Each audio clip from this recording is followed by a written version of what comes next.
Rádio Rio de Janeiro, a emissora da fraternidade, passa a apresentar Luz na Penumbra, programa que leva ao seu coração a mensagem da doutrina espírita.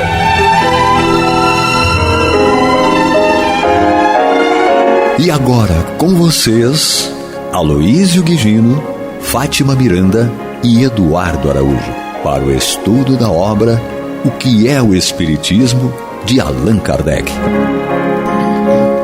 Olá, prezados amigos da Rádio Rio de Janeiro, sejam todos muito bem-vindos. Estamos entrando no ar para estudarmos juntos este livro maravilhoso que é O que é o Espiritismo.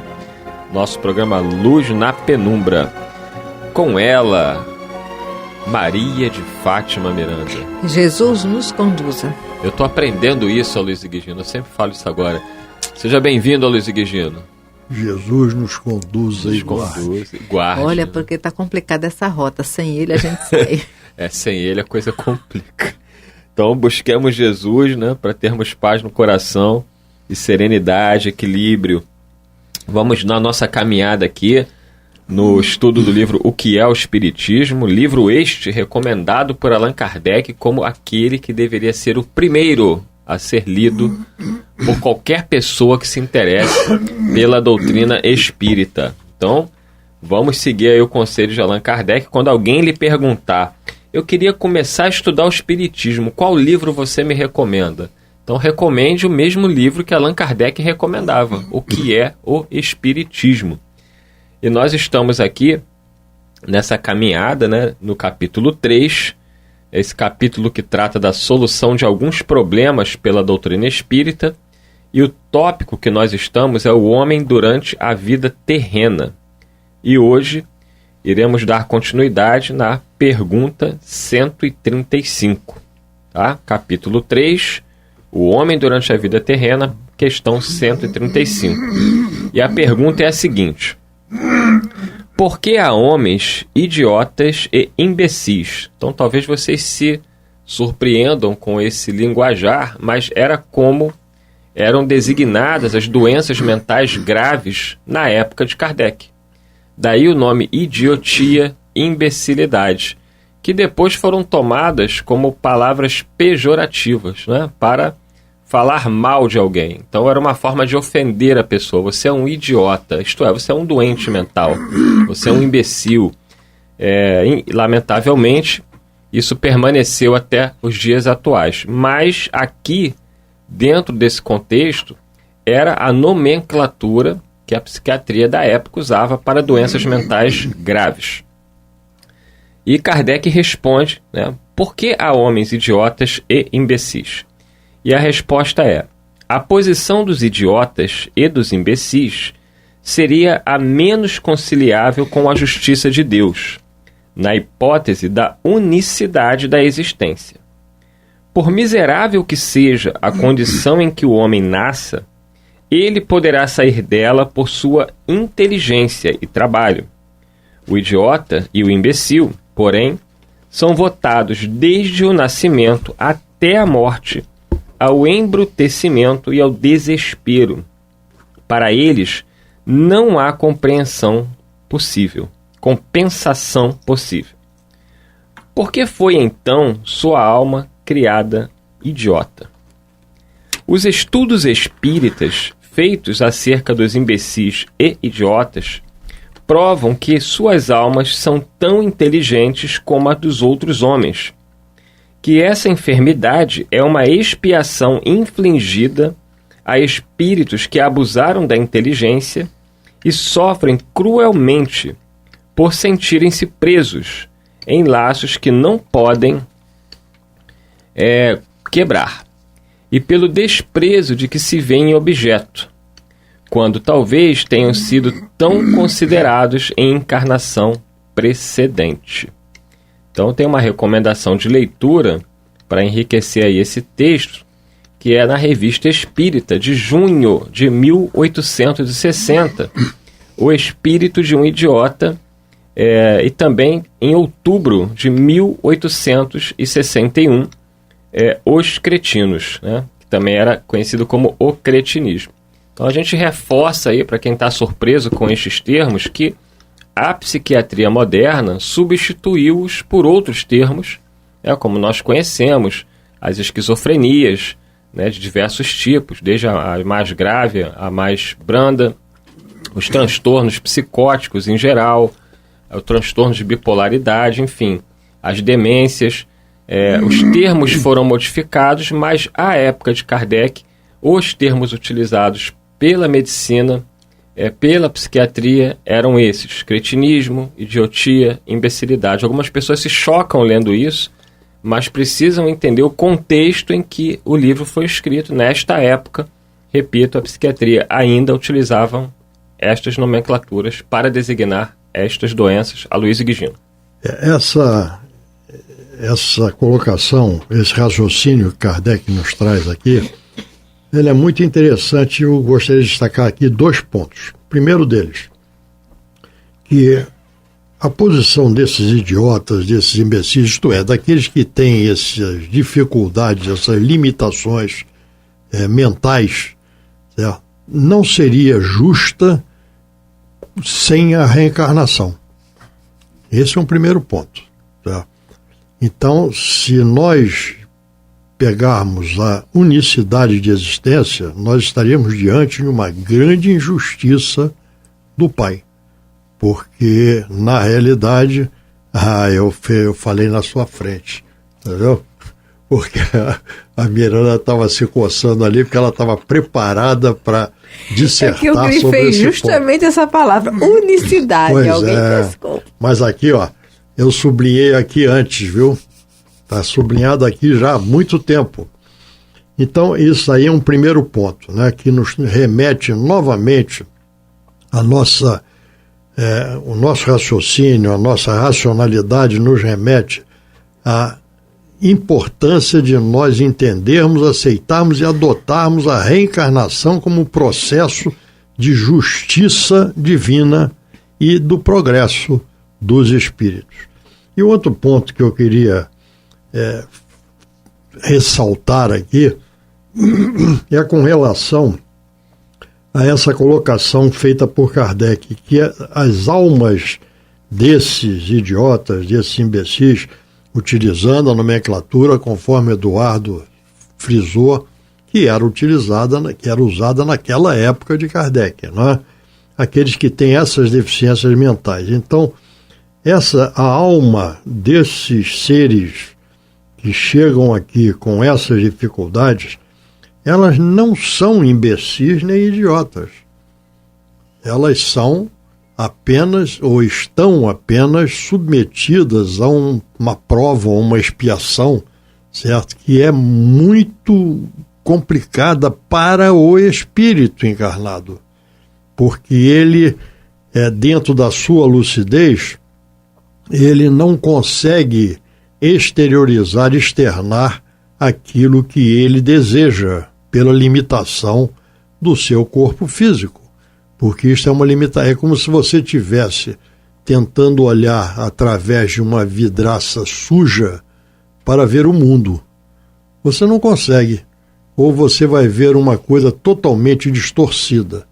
Mas você não é cego e a sua visão não está distorcida. Apenas os meios de que você dispõe não são suficientes para que você veja com nitidez aquilo que está do outro lado desse espelho sujo. Essa é a mente, é o cérebro, o nosso corpo físico, que nos impõe determinadas limitações, que são limitações para o espírito. Não quer dizer que o espírito também não possa ter desequilíbrio. Pode ter sim, mas não é o caso que nós estamos tratando aqui, porque aqui nós estamos falando de aqueles que vêm ou reencarnam com esta dificuldade. Então aqui eles não provocam, não promovem nada, apenas vêm com essa dificuldade, já que nós estamos falando aqui de provas e expiações.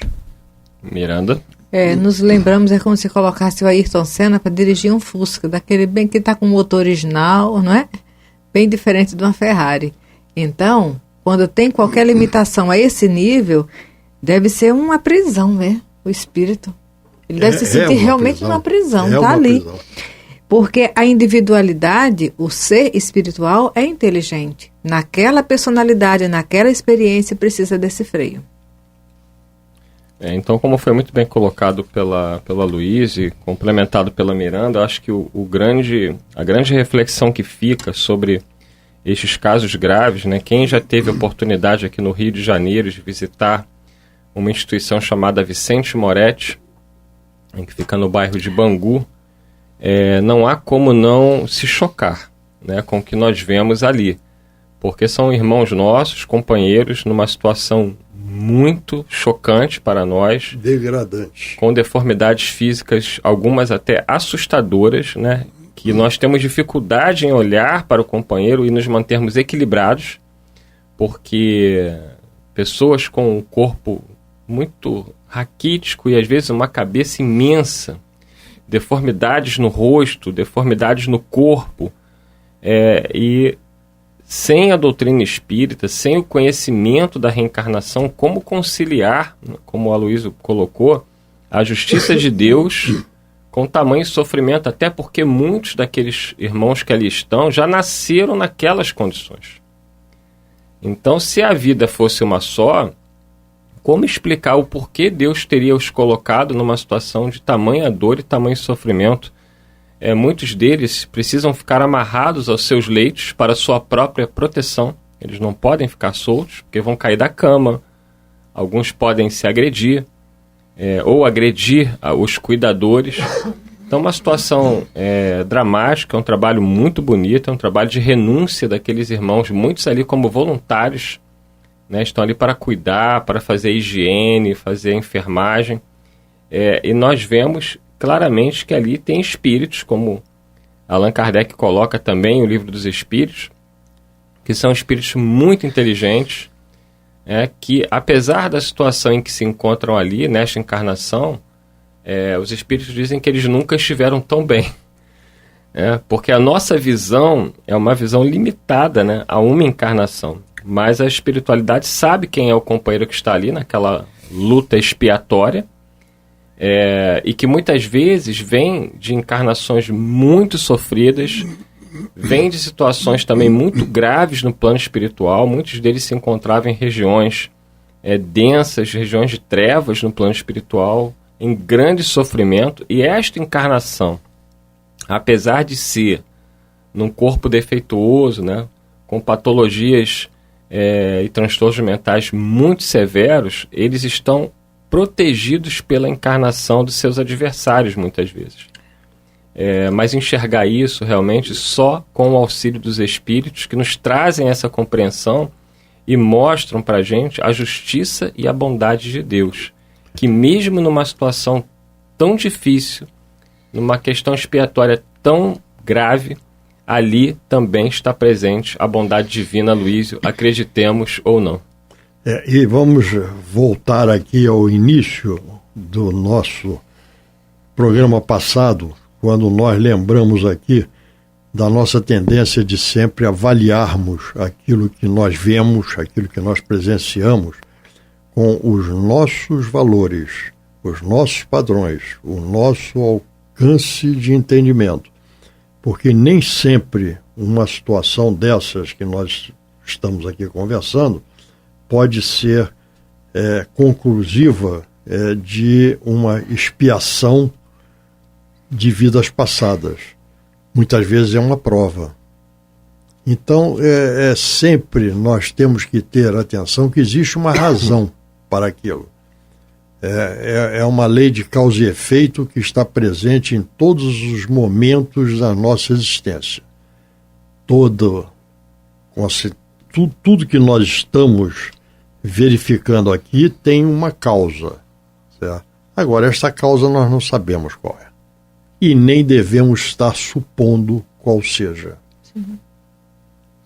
Enquanto vocês falavam, eu lembrei, quem conhece o Abrigo Maria de Lourdes, ali na Taquara, já visitei o Vicente Moretti, né? Tem várias situações ali que nós já ouvimos histórias, acompanhamos de informação.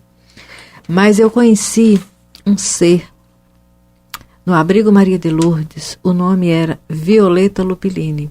Ela está desencarnada já. Onde estiver, eu lembrei dela e que Jesus abençoe. Eu agradeço muito por tudo que eu aprendi observando esse ser naquele berço. Ficava com um véu, assim, de tipo mosquiteiro, porque ela tinha problema de hidrocefalia. Então, um crânio descomunal, né? Mas o corpinho dela, do pescoço para baixo. Então, quando chegava ali no leito da Violeta, o olho dela não abria. A boca não expressava nenhum, pelo menos nos momentos que estivemos próximos. Mas, quando você chegava próximo, de acordo com a sua emoção, ela sentia a vibração.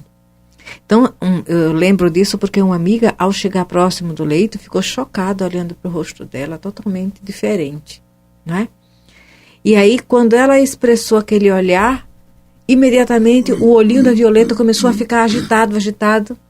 Mesmo sem vermos só essa partezinha branca, ela percebeu uma vibração ali de inquietude da amiga que estava conosco e ficou inquieta. E eu percebi que a menina ficou meio chocada vendo o rosto dela. Aí eu olhei para a mão da Violeta e falei, olha só, que mãos lindas a Violeta tem. E realmente, eu não estava mentindo. As mãos da Violeta pareciam mãos de pianista. E eu falei isso, olha, foi ela ouvir essa colocação, o rosto foi serenando, o olhinho foi serenando. E ainda hoje, quando eu lembro, estudo sobre esses assuntos, a Violeta é um material de estudo para mim, por isso que eu agradeço muito. Eu sei que ela já está desencarnada, não é? Então, que fique para ela essa gratidão por muita coisa que eu aprendi refletindo aquele momento junto ao leito dela. E nós vamos ver a misericórdia divina, porque mesmo aprisionada ali, não é?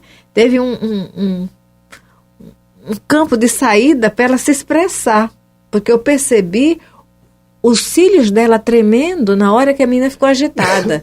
E quando falamos do corpo dela, das mãos dela, que eram mãos muito bonitas, aquilo, a expressão do olho dela, aquele tremor que aconteceu no início, foi serenando. Eu falei, meu Deus, que lição, que aula eu estou tendo aqui. Mas, Miranda, o espírito continua tendo as percepções. Tá? Ele não consegue exteriorizar aquilo que ele deseja por uma precariedade do seu veículo físico. É isso aí. Certo? Mas ele percebe as coisas que chegam a ele e ele tenta fazer, apenas não consegue. É verdade. Certo? Então, isso que você acabou de narrar é a percepção. Ele continua, e daí vem esse sofrimento que nós estamos aqui colocando, porque ele percebendo e não conseguindo responder dentro do que deseja, é para ele um grande sofrimento. É um sofrimento que vai ser exteriorizado de alguma maneira. De alguma maneira. E eu agradeço a algum benfeitor amigo que me permitiu perceber, porque foi algo tão sutil que se eu fico só no de fora, eu não teria registrado essa inquietude nos olhos. Até no Livro dos Espíritos, né, a questão 371, Allan Kardec vai fazer esse questionamento, né? Quem são esses espíritos que estão passando por essa expiação? E aí ele pergunta aos benfeitores se tem fundamento a opinião segundo a qual os cretinos e idiotas teriam almas de natureza inferior. E a resposta dos espíritos foi a seguinte: não, eles têm almas humanas, muitas vezes mais inteligentes do que pensais, mas que sofrem da insuficiência e dos meios de que dispõem para se comunicar, da mesma forma que o mudo sofre por não poder falar. E aí Kardec complementa perguntando qual é o objetivo de Deus ao criar seres infelizes como os cretinos e idiotas. Resposta: são espíritos sem punição, que habitam corpos de idiotas. Esses espíritos sofrem pelo constrangimento que experimentam e pela impossibilidade em que estão de se manifestarem por meio de órgãos não desenvolvidos ou defeituosos.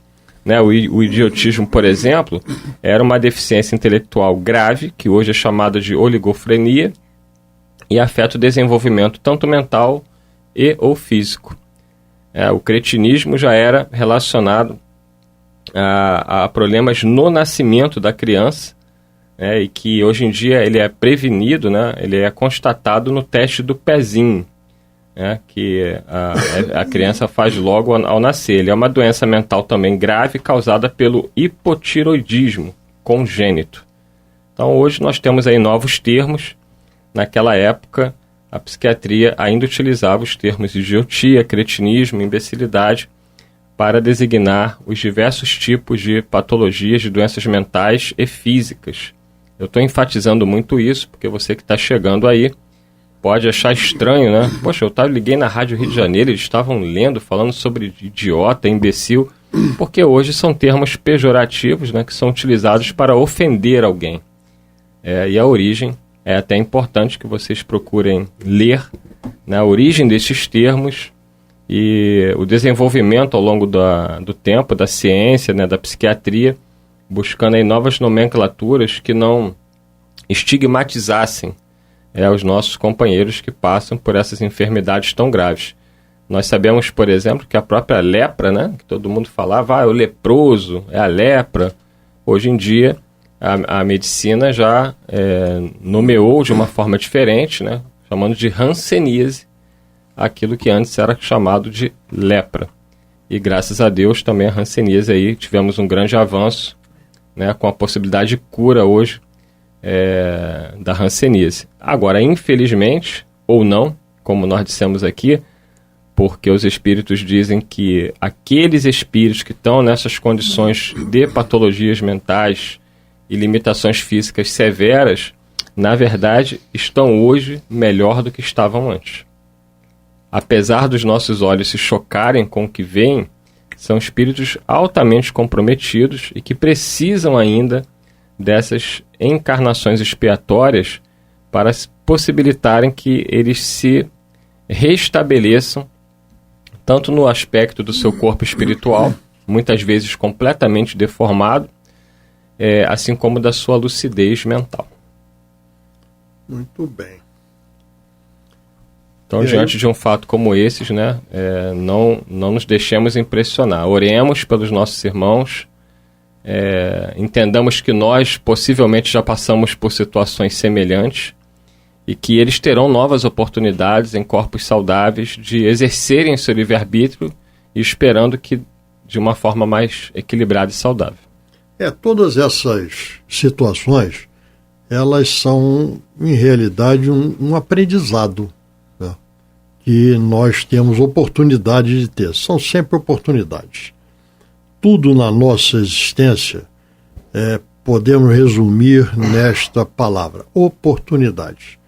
Então nós temos oportunidade de aprender, nós temos oportunidade de mudar os nossos valores, nós temos oportunidades disso e daquilo, sempre voltado para o nosso crescimento e para a nossa transformação moral. Porque nós estamos aqui para mudarmos e nos aperfeiçoarmos moralmente e domarmos as nossas más inclinações. Tá? Como? Através, muitas vezes, de situações embaraçosas, vamos chamar de embaraçosas, né? Mas situações de dificuldades grandes ou médias, mas sempre de acordo com as nossas necessidades. E assim nós vamos caminhando, certo, nessa nossa jornada evolutiva, crescendo, nos transformando e caminhando para a nossa destinação. Quando toca essa musiquinha, Luiz, não tem jeito. Não tem jeito. Nos despedirmos e desejarmos a todos uma boa semana. E claro, ouvir Maria de Fátima Miranda. Muita paz. Você está ouvindo o programa Luz na Penumbra.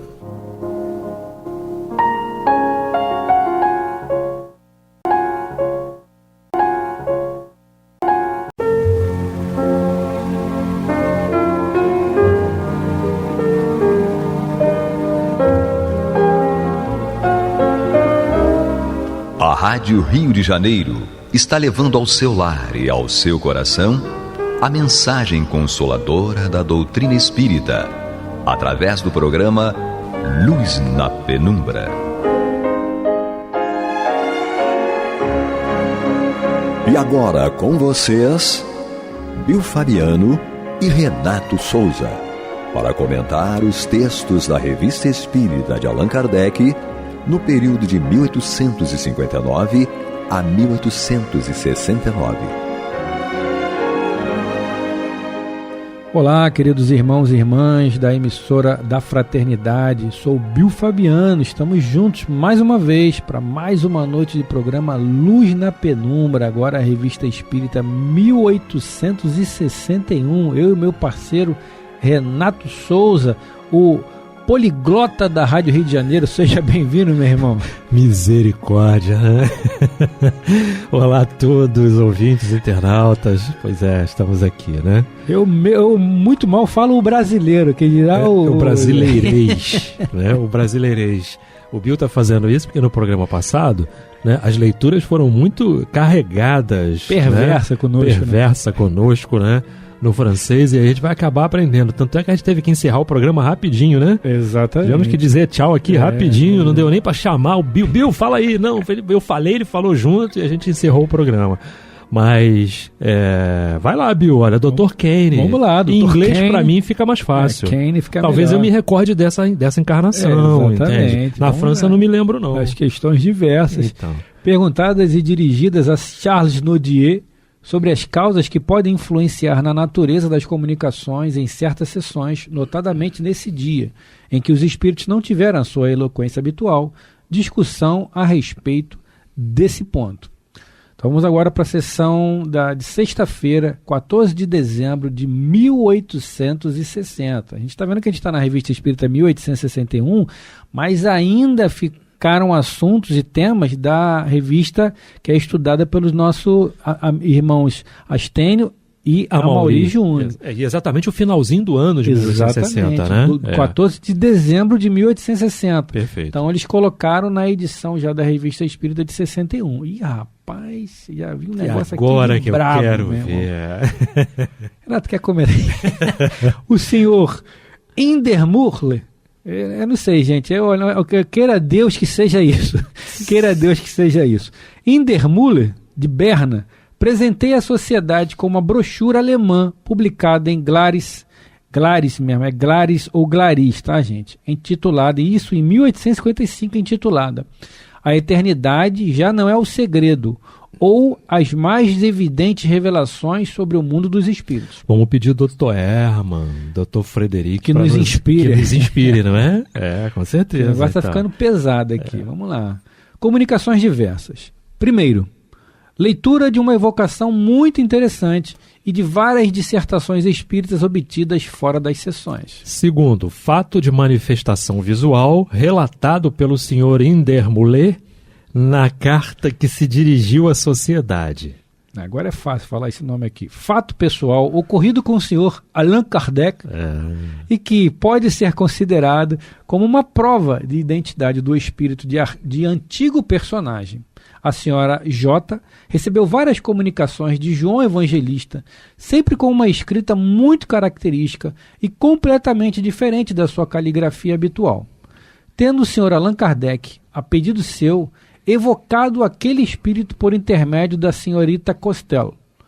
Constatou-se que a escrita tinha exatamente o mesmo caráter da senhora J.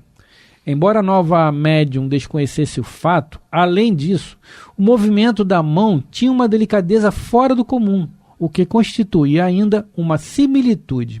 Enfim, as respostas concordavam em todos os pontos com os que tinham sido dadas por meio da senhora J. E nada havia na linguagem que não estivesse à altura do espírito evocado. Quarto, notícia remetida pelo Sr. D sobre um casal notável. Notícia remetida pelo Sr. D sobre um caso notável de visão e de revelação ocorrido com um agricultor poucos dias antes de sua morte. Trabalhos da sessão, que são as comunicações espíritas espontâneas. Os 3 tipos: Hanlet, Tartuffe, ou Tartuffe, Dom Juan, assinada por Gerhard de Nerval e recebida pelo Sr. A. Didier. Fantasia, assinada por o Sr. Alfred de Musset e recebida pela Sra. Costel. O julgamento, assinada por Leão X e recebida pela Sra. Eugenie. Evocação. Do agricultor, do qual falamos pouco acima. Ele dá algumas explicações sobre suas visões. Notável particularidade é a ausência absoluta de ortografia e uma linguagem completamente semelhante à da gente do campo. Questões diversas dirigidas a São Luís sobre os fatos relacionados com a evocação tratada acima. O Livro dos Médiuns. Anunciada há muito tempo, mas com a publicação retardada em virtude de sua própria importância, esta obra aparecerá entre os dias 5 e 10 de janeiro na livraria do Sr. Didier, nosso editor, localizada no Quai de Augustin, número 35. Representa o complemento de O Livro dos Espíritos e encerra a parte experimental do Espiritismo, assim como este último contém a parte filosófica. Vale a pena a gente destacar isso aqui, né, que são curiosidades, né, Renato? Houve um atraso na divulgação, na publicação do Livro dos Médiuns, porque a primeira edição do Livro dos Espíritos saiu em 18 de abril de 1857, com 500 e tantas perguntas. Mas em 1861, Kardec finaliza o Livro dos Espíritos, finaliza o compilamento do Livro dos Espíritos, em 1861, ou seja, atrasou-se a publicação do Livro dos Médiuns porque ele estava acabando ali o Livro dos Espíritos. É interessante a gente falar sobre isso, né? Com certeza, né? Não poderia, sem dúvida, fazer... Para não atropelar um ou outro. Exato, para fazer. Muito embora já tivesse... Né?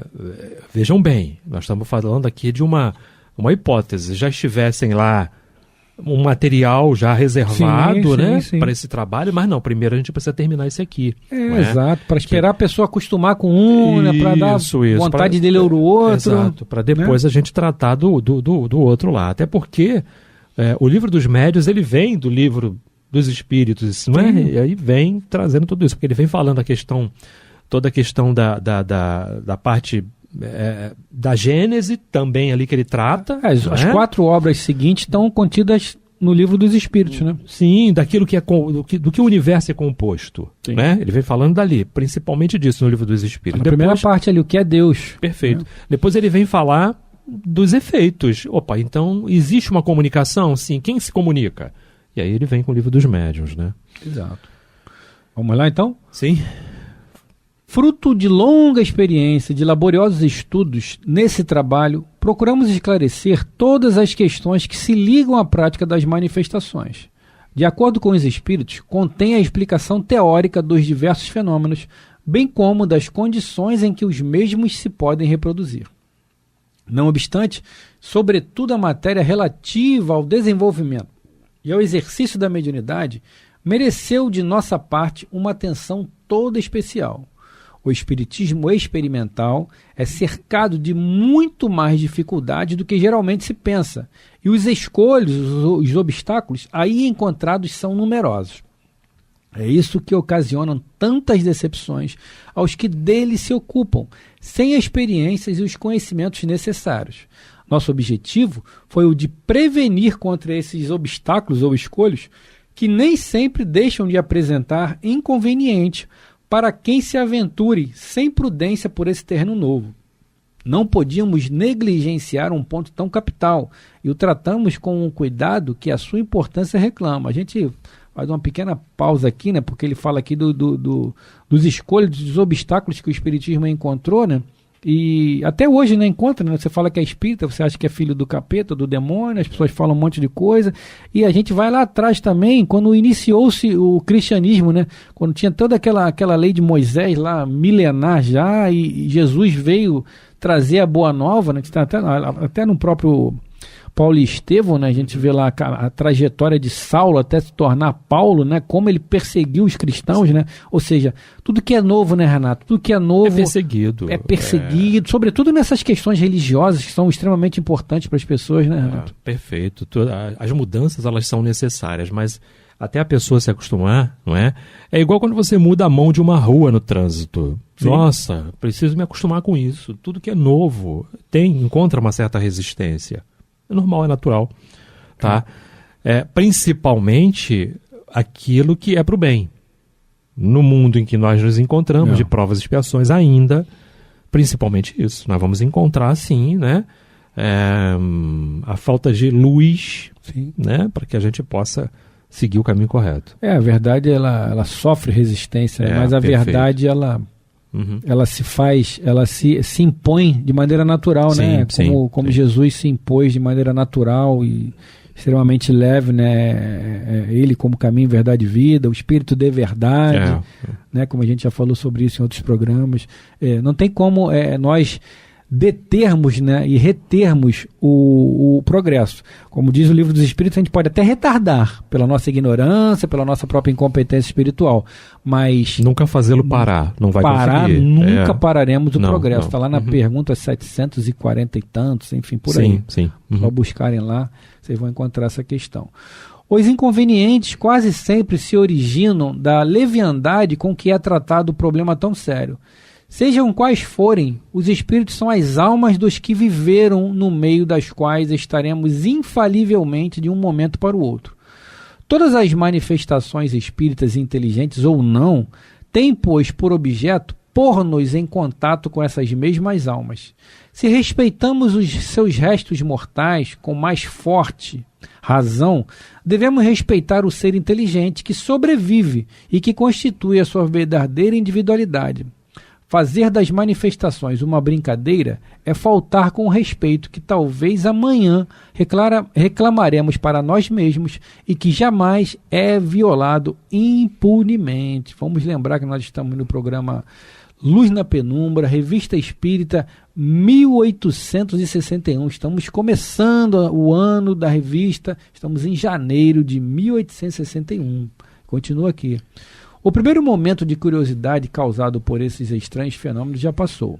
Hoje, que se lhes conhece a fonte, guardemo-nos de profaná-la com brincadeiras descabidas e nos esforcemos por nela aurir o ensinamento apropriado que nos assegurará a felicidade futura.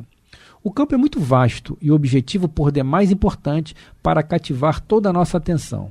Até hoje, todos os nossos esforços tenderam para fazer o Espiritismo entrar neste caminho sério. Se esta nova obra, tornando-o ainda mais bem conhecido, puder contribuir para impedir que o desviem de sua destinação providencial, estaremos, amplamente recompensados de nossos cuidados e de nossas vigílias. Isso foi no século XIX, até hoje no século XXI. Sobretudo, né, Renato? A gente tem que guardar ainda mais essa responsabilidade nas comunicações, né? Porque a gente vê muitas pessoas, tem até brincadeiras, né, de livros, que a pessoa bota uma chave no livro, ou jogos, né, esqueci o nome do jogo que bota, tem um nome esse jogo, mas enfim, não interessa o nome do jogo, porque é brincadeira, então não interessa pra gente, né? Porque se alguém bater na porta, se você bater na porta, alguém vai falar, tem gente, né? Somos cercados por uma tão grande nuvem de testemunhas, já dizia o nosso apóstolo Paulo, né? Então, espíritos vagando por aí, né, Renato? Vão ter sempre. Agora, um espírito nobre, ou que não seja tão nobre, mas comprometido com a mudança, vai estar de bobeira por aí, esperando alguém se comunicar com ele ou chamá-lo? Não vai, né, Renato? De forma nenhuma. Não é? De forma nenhuma. Eles se ocupam daquilo que está de acordo com a vibração deles, que inclusive. Apraz a eles, né? Que apraz, né? Que convém e tudo mais. Né? E aí a gente precisa estar atento, né? Porque como o Chico lembrava, o telefone toca de lá para cá. Perfeito. Então, se você quiser, por curiosidade, saber como o tempo vai estar amanhã, vai ter um espírito aí, meteorologista, para te falar. Sempre. Cuidado, vai chover. Sempre vai ter. Segundo as suas indagações, sempre vai ter. Agora, é confiável. E aí você leva para o crivo, né? Exatamente. E aí é o crivo de cada um. É confiável ou não? Então, toma cuidado, muito cuidado, né? Por isso essa cautela, né? Por isso que muitas outras vertentes, né? Religiosas, ao invés de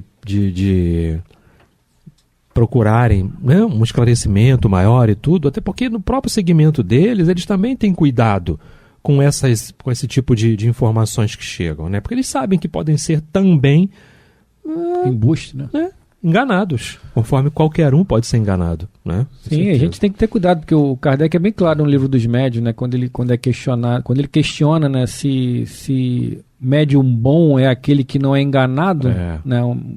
Os espíritos respondem que todos são enganados. O médium que é menos enganado, que é considerado não bom, mas o que esteja mais apto, né, a exercê-la, né? Então, caminho, médium bom, quem é médium bom? Jesus, né? Sim. Médium bom é Jesus. Sim.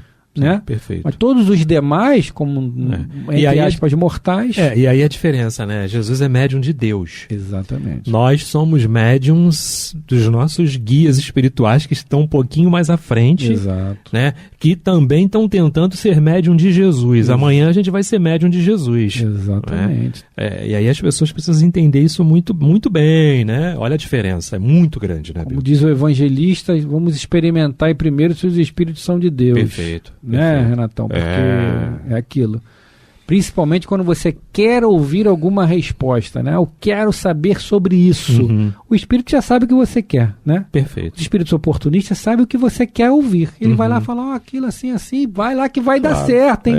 E caramba, como é que ele sabia disso, né? Você fica todo, né? Todo bonitinho, todo lindão, né? Todo lindão. E aí, amigo? Pois é. É aquilo. Então. Vamos lá.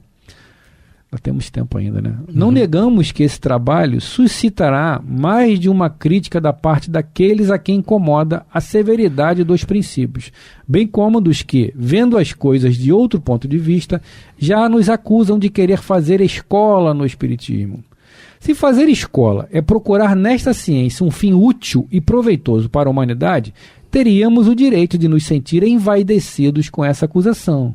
Mas tal escola não necessita de outro chefe que não seja o bom senso das massas e a sabedoria dos espíritos bons que a teriam criado a nossa participação. Eis porque declinamos da honra de a ter fundado, felizes de nos colocarmos sob a sua bandeira, não aspirando senão o modesto título de propagador. Se for necessário um nome, inscreveremos em seu frontispício, seu índice lá, enfim, seus prolegômenos. Na frente. Logo, né, para causar impacto. Exatamente. Escola de Espiritismo Moral e Filosófico. E para ela convidaremos todos quantos têm necessidade de esperanças e consolação. Assinado o senhor Allan Kardec. Agora eu quero que você fale esse título aí, Bill. A Bibliografia Católica contra o Espiritismo. Você é o cara, poxa. Então. Eu já é porque meu cérebro já traduz, cara, automaticamente. Então, Bibliografia Católica. É por aí, mais ou menos. A gente já traduz, a gente já sabe, né? Já faz a tradução simultânea aqui, né, Renato? Saiu bem, hein? Você saiu bem. Até este momento, o Espiritismo não havia sido atacado seriamente. Quando certos escritores da imprensa periódica, em seus momentos de lazer, se dignaram ocupar-se dele, foi apenas para ridicularizá-lo. Trata-se de encher um rodapé, de fornecer um artigo e tanto por linha, não importa sobre este assunto, desde que a contagem dê certo. De que matéria tratar? Tratarei de tal coisa? Pergunta a si mesmo o redator encarregado pela parte recreativa do jornal. Não é muito séria, é daquela outra? É assunto por demais repetido. Inventarei uma autêntica aventura da alta sociedade ou da gente do povo? Nada me vem à mente neste quarto de hora, e a crônica escandalosa da semana ainda está por fazer. Tive uma ideia. Achei o meu assunto. Vi em algum lugar o título de um livro que fala de espíritos. E há em toda parte gente bastante tola para levar isso a sério. Que são os espíritos? Nada sei sobre esse tema, mas pouco me importa. Deve ser divertido. Para falar a verdade, eu não acredito absolutamente em espíritos, porque jamais os vi, e mesmo que visse também não acreditaria. Esse é convicto mesmo, né? Mesmo vendo, não acredito. Porque isso é impossível. Assim, nem um homem de bom senso pode crer neles. Ou isto é lógico ou não me conheço. Falemos, pois, dos espíritos, uma vez que estão na ordem do dia. Tanto esse assunto como qualquer outro divertirá nossos caros leitores. O tema é muito simples. Não há espíritos. Não podem nem deve havê-los. Assim, todos que neles creem são loucos. Mãos à obra e fantasiemos a coisa. Ó, meu bom gênio, eu te agradeço por esta inspiração. Tu me tiras de um grande embaraço, pois nada há a dizer, e preciso de meu artigo para amanhã, e dele não fazia a menor ideia. Aqui é a pessoa, né, da edição lá de um jornal qualquer, falando sobre o tema falaria, como falaria sobre o espiritismo, né? Enfim, porque era um assunto que já estava em evidência, né? Estava vindo já a luz dali, aluno, todo mundo falando sobre, né? Então eles tinham que colocar alguma matéria, né? Mas o cara não conhecia, mesmo se visse, ele não ia acreditar, né? Como é que pode isso, Renato? Sim, e aí precisa de tempo, né? Não adianta você querer também impor as coisas, fazer com que a pessoa acredite, fazer com que a pessoa... Não é desse jeito, né? Tempo ao tempo, né, Bill? Tempo ao tempo, é isso aí. Vamos lá? Vamos lá. Mas eis um homem sério que diz: é um erro brincar com essas coisas. Isto é mais sério do que se pensa. Não acrediteis que se trate de moda passageira. Essa crença é inerente à fraqueza da humanidade, que em todas as épocas acreditou no maravilhoso, no sobrenatural, no fantástico. Quem imaginaria que em pleno século XIX, num século de luzes e de progresso, depois que Voltaire demonstrou tão bem que só o nada nos espera, depois de tantos sábios que se procuraram a alma e não a encontraram, ainda se possa acreditar em espíritos, em mesas girantes, em feiticeiros, em magos, no poder de Merlin, o encantador, na varinha mágica da senhora Lenormand. Ó humanidade, humanidade, onde irás se eu não vier em teu auxílio para tirar-te do lamaçal da superstição? Quiseram matar os espíritos pelo ridículo e não o conseguiram. Longe disso, o mal contagioso faz incessantes progressos. A zombaria parece fazer-lhes recrudescer. Se não for posto um freio, em breve a humanidade inteira estará infestada. Considerando-se que esse meio, habitualmente tão eficaz, tornou-se impotente, é tempo de os sábios interfiram a fim de acabar com isso de uma vez por todas. As zombarias não são argumentos. Falemos em nome da ciência. Demonstraremos que em todas as épocas os homens foram imbecis por acreditarem que houvesse um poder superior ao deles, que não tivesse em si mesmos todo o poder sobre a natureza. Provemos-lhes que tudo quanto atribuem às forças sobrenaturais se explica por simples leis da fisiologia, que a sobrevivência da alma e o seu poder de comunicar-se com os vivos é uma quimera, e que é loucura acreditar no futuro. Se depois de ter digerido 4 volumes de Boas Razões, eles não se convenceram, não nos restará senão lamentar a sorte da humanidade, que em vez de progredir, retrograda a largos passos para a barbárie da Idade Média e corre para sua perda. Que o Sr. Figuier possa revelar suas verdadeiras interações ou intenções, porquanto seu livro, tão pomposamente anunciado, tão elogiado pelos campeões do materialismo, produziu um resultado diametralmente oposto ao que esperava. Vou dar uma pausinha que a gente já está acabando aqui, né, Renato? Sim. Convidar a galera para o próximo programa, para os próximos programas, a partir das 21 horas, né, das 21 às 22, de segunda a sexta, fora as reprises. Você tem toda a codificação, né, Renato, no Luz na Penumbra, tem as revistas espíritas. É sempre um prazer contar com vocês, contar com a audiência de vocês. Estejam sempre atentos às nossas redes sociais também, ao Clube da Fraternidade, né, Renato, para que a rádio possa continuar no ar por um bom e longuíssimo tempo, né, meu irmão? Sim, perfeito, Bill. É isso aí mesmo, né? E aí é o 3386-1422, código de 21 para quem está fora do Rio. É isso aí, pessoal. Chegamos ao final de mais um Luz na Penumbra, Revista Espírita 1861. Muita paz para vocês, meu parceiro. Grande abraço, muita paz. Valeu.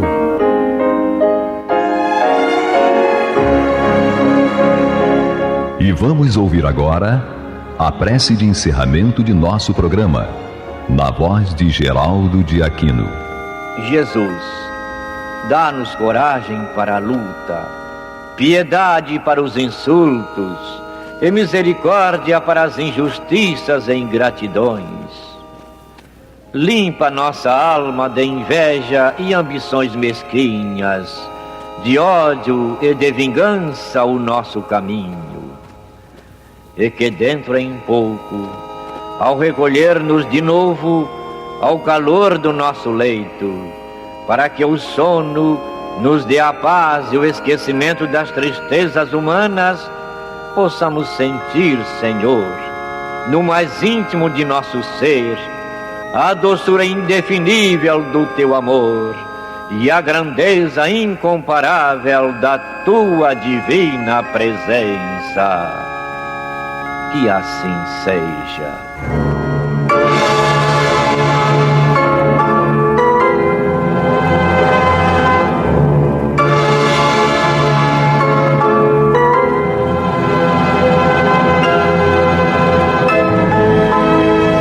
Acabamos de apresentar o programa Luz na Penumbra, que voltará a ser apresentado na próxima segunda-feira, às 21 horas, nesta emissora.